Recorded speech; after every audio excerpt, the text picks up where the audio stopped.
I did get the book that I was looking for online. I've been looking for a reference book to draw more dragons from because I have a really hard time finding references unless it's like other people's art, and the dragons that I have drawn, I've just kind of like freehanded it and just wung it, and I want it to be a little bit more realistic. So I got this book called Dragonology, and surprisingly it was in the kids educational section.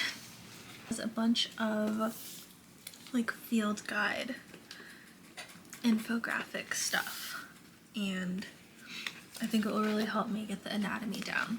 So yeah, this is the book that I originally went to the bookstore for, that I was only supposed to leave with this. But I was recently recommended to check out and look into the game Final Fantasy. I have not played it because I honestly just thought it was like, longest time I really thought it was a sex game. Not realize that it was like, I don't know, that it had this like whole fantasy world building going on. I thought it was a sex game, and I just thought it looked like very anime-esque, and it didn't seem very like in the fantasy world. But again, I never even like tried to play it, so my perception was not educated. Anyways, I was, you know, in the bookstore frolicking around and came into the art and video game aisle, and I'm sure, as you guys know, a lot of my inspiration for my art comes from video games, and I found two Final Fantasy books that are the art books. So this book really goes over the art process from what I read on the back. And I was also told that the Heavensward edition, I was told that that is where a lot of the dragon stuff happened. So I'm hoping there's also good dragon references in here. And then I also got this one as well because I got a glimpse of the art style, and I really like how dreamy and soft it is. And I noticed on the back too, there's a lot of like columns and fantasy structures, and I've been looking for references for that as well. There'll be a lot of weapon references too, which I really appreciate. I really like that. So I'm very happy with what I found.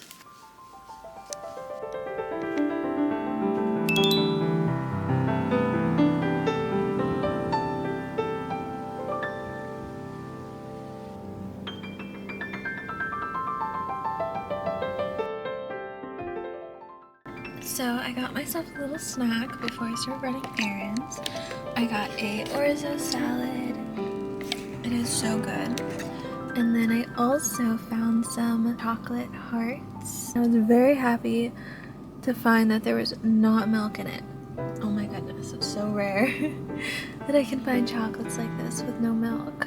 I also got a Olipop Cola. I've been trying to cut out drinking regular Coke because it's just so bad for you. I got this little book annotation sleeve accessory, and I put it on my sketchbook, and it's perfect to hold my pencil and my eraser. I got this so long ago with the intention of using it for annotations for my book, but I just never use it. I just always have annotation stuff loose in my purse, but I think this is going to be perfect for my sketchbook.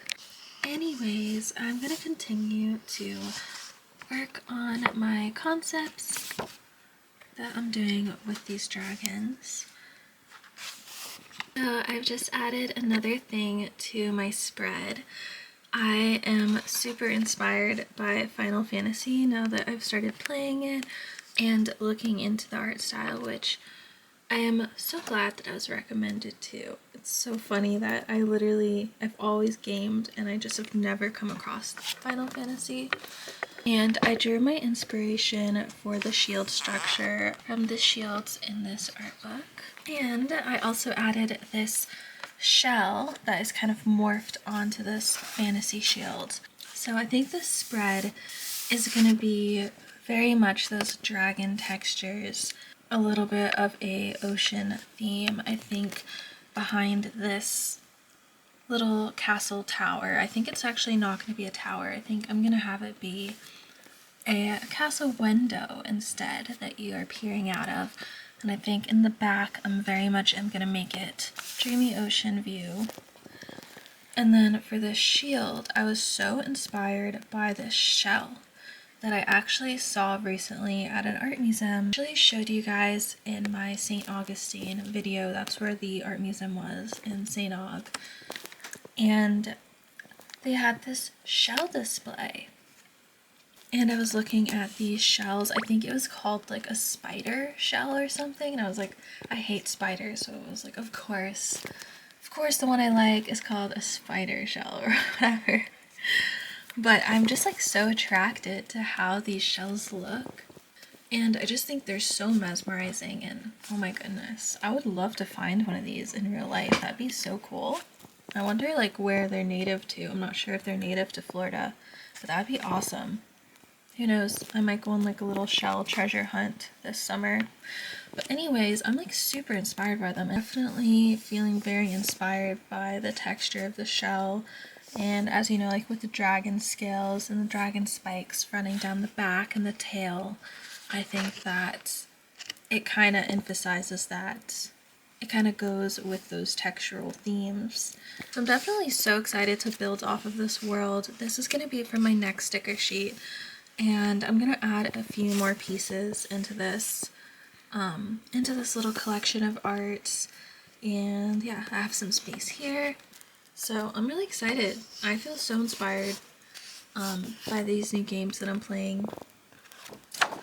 And I'm so glad that I fell down that rabbit hole. So I'm not sure how well you can see, but I'm starting my sketch for this painting. I've gessoed the board, I've gessoed the frame, and I will be doing this piece in acrylic paint.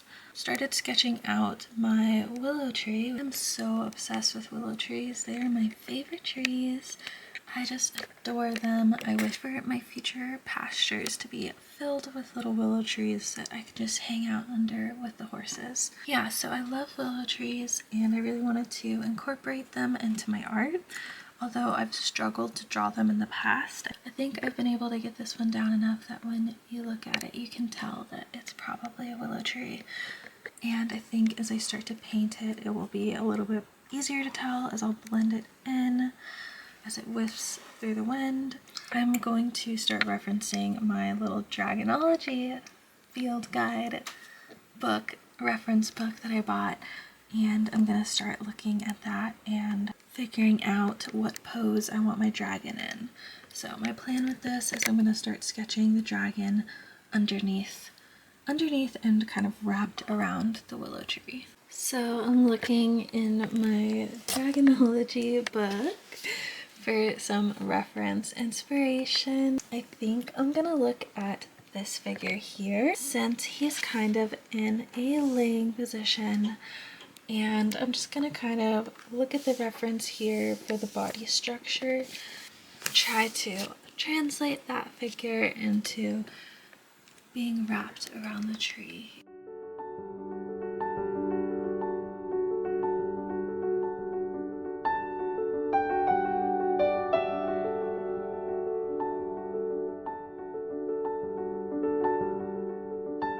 I've just finished sketching out the base figures. Looking at the dragon reference I have from the book really helped. Money well spent. And they're just so fun to look through. Like, I just feel so inspired just even reading the little bit of lore that they wrote, everything like that.